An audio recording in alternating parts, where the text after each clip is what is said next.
Two groups are joining forces this Saturday in a free program of classical music by black composers at Roxbury Community College.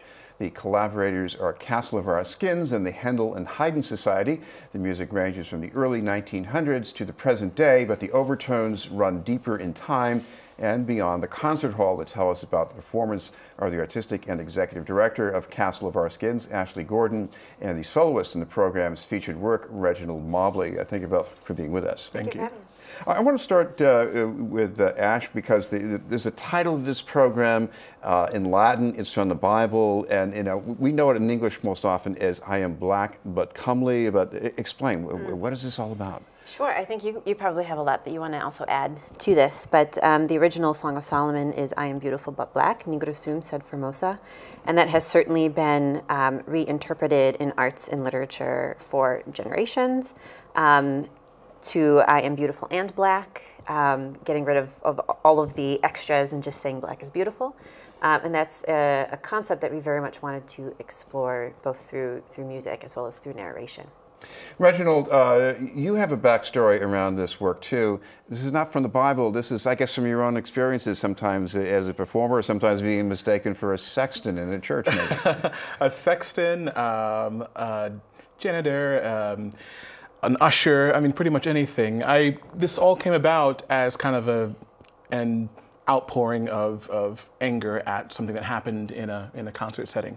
And I thought about everyone who's had the same story. A person of color in the arts, artists of color, have some sort of story about being mistaken or treated differently, being handed keys by audience members expecting that they're valets, or things like that. And so I thought that we would put together a piece. I wanted to commission a piece that really kind of opened up this vulnerable side of the black and person of color experience in the arts, of how difficult it is to sometimes balance singing beautiful works like Bach and Handel and Monteverdi while kind of juggling those experiences of microaggressions and racist interactions that happen immediately before we go on stage, or which will most likely happen immediately after.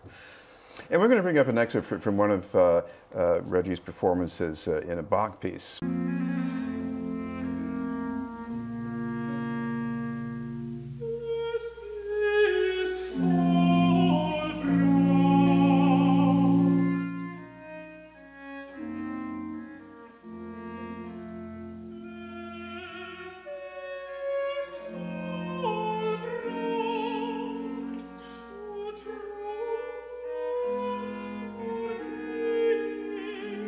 Reginald, talking about this particular piece of music, people first of all are going to say, what is this range of voice, this register? What's this all about? This is all about just the general countertenor experience. This shouldn't be anything new to a city like Boston, but it's basically a male falsettist, a male alto. It's a voice type that's been around for as long as much organized singing.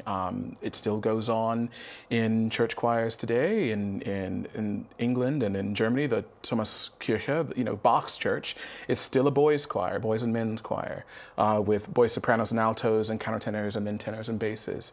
It's just another voice classification that for some reason we just never really latched onto in America. Well, it's normal in early music, but it's also not too abnormal in popular music. I mean, all these great singers, these men with, these high register things going on that people just say, oh, that's wonderful. Oh, absolutely. Brian McKnight, Prince, Barry Gibb. Take your Beach Boy, take your Prince, take Michael Jackson. Of course, this voice, this higher voice, this falsetto voice has always been in the sphere, but we just never we always seem to think of that range in classical music as belonging to a female mezzo or soprano.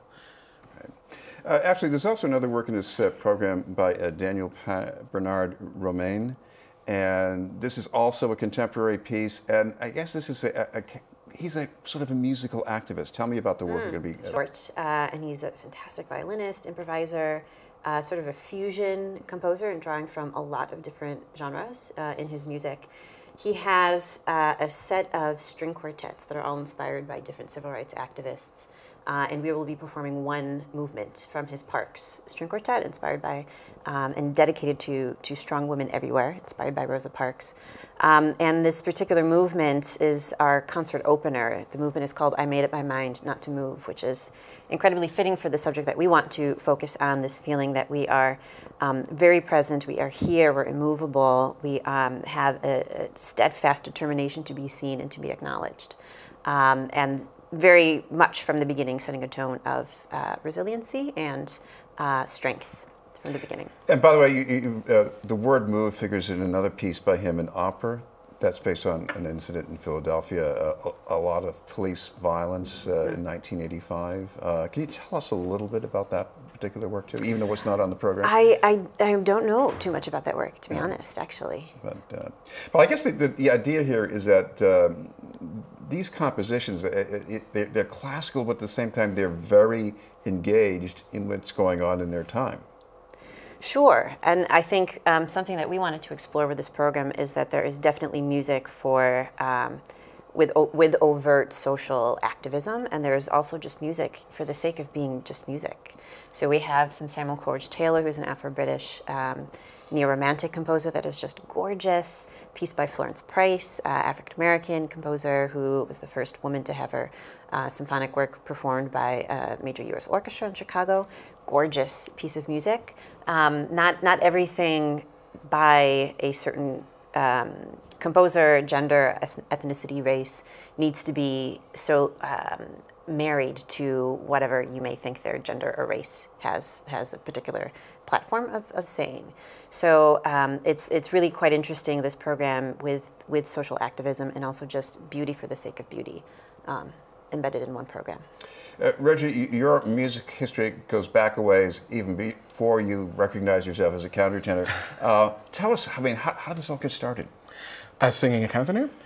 Even before you recognize yourself as a countertenor. I mean, you were singing in church, right? I sang as a kid. I sang in the gospel choir at the church where I attended growing up in Gainesville, Florida, back in the 80s. Or we'll just say 80s. And I stopped. I took a few years of piano lessons, and I played trumpet in middle school and then later high school and college. But I didn't really care about it. My high school was a magnet program for art, for drafting and architecture. I wanted to be in art. And it was only at the very last minute, at the 11th hour, that I decided to take an immediate left turn, and instead of pursuing art, I chose to pursue music. And there was an HBCU, Historical Black College University, Oakwood College in Huntsville, Alabama, that matched my art scholarship for music, for trumpet performance. And so I went to school for music. And I dropped the trumpet, took voice lessons, sang in the choir, sang bass too. I wanted to be a composer, I wanted to be a conductor, I wanted to be anything, a music educator. And because nothing as far as an instrument, as a focus, nothing ever really settled in me until I ended up back in Florida, at the University of Florida, my hometown. And I was singing in a barbershop quartet, and our college quartet had competed internationally, and we did a lot of singing around Gainesville, around the state and campus, and I was singing the top tenor line, which is basically an alto line, and my voice professor just happened to hear me from around the corner, and he turned and saw and said, well, that might be something. So he walks over to me when we finish and grabs me by the arm and drags me up to his office, and I knew I was in trouble, because as a young tenor or baritone, it was considered taboo to play around with falsetto. They think that it kind of goes against what technique you're trying to learn as a tenor or a baritone. And so I knew I was in trouble. He sat me down, he played a scale on the piano and said, sing this. And so I sang it an octave below in my baritenor range, and he said, no, sing it where I play it. And so I sang the scale, an E-flat major scale, and he warmed me down. He had me sing a little higher and a little lower, and then stopped and stared at the piano, and then stared at me, then stared at the wall, and back at the piano, and then at me, and he said, do you know what you are? And I'm like, I'm in trouble?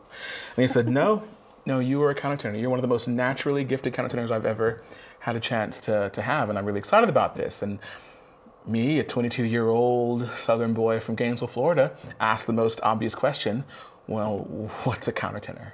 And so he also labeled me an idiot at that point. And but he said, this is what you are. When you come back on Monday for your voice lesson, this is most likely what you'll be doing for the rest of your life. And I've been hell-bent to prove him wrong ever since.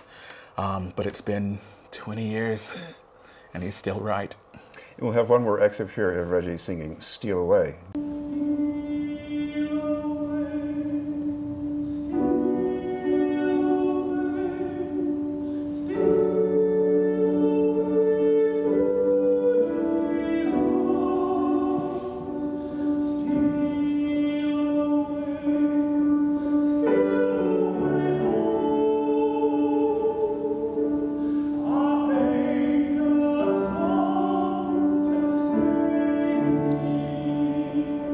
Actually, we've heard Reggie in these two different kinds of music, but in some way, do you feel that these kinds of music speak to each other? Absolutely. I think fundamentally both are about expression, both are stories filled with metaphor. They are expressions of the people for the people, and for me, the commonality is more apparent than any sort of differences, I think, between the two, both as being very, very expressive. The other thing I'm curious about is the other collaborating party here is the Handel and Haydn Society. Talk to me a little bit about how they're fitting in here. Oh, sure. The collaboration has been actually really quite great. This project started probably a little over a year ago with at least the idea of trying to do something together. Since then, Castle of Our Skins has done a piece with Reggie specifically that we will be doing on this program, commissioned New York-based composer Jessica Mays to write a piece for countertenor, piano, and cello for our Ain't I a Woman program last year. That collaboration between Reggie and I started more conversations about what we could potentially do, and with your position at Handel and Haydn, this seemed like a natural fit to try to explore something that is sort of mission aligned with both of our work in promoting Black artistry through classical music. And some of the other works here, you have one piece that's, I think, based on words by Langston Hughes is coming up in the program. Mm-hmm. Yeah, do you want to talk about that one? That is just a piece written by my mentor from Florida State University, Andre Thomas, who just finally retired after maybe 200 years as the director of choral activities in Tallahassee. And it's part of a set. It's a beautiful piece that was written to set the words of Langston Hughes as kind of sort of an anthem in a way to music and expression and life and beauty. Things that I think that not just anyone but everyone is allowed to enjoy. It's something for all races to kind of just come together and find fellowship and commonality in music through the words of Langston Hughes, of such I dream.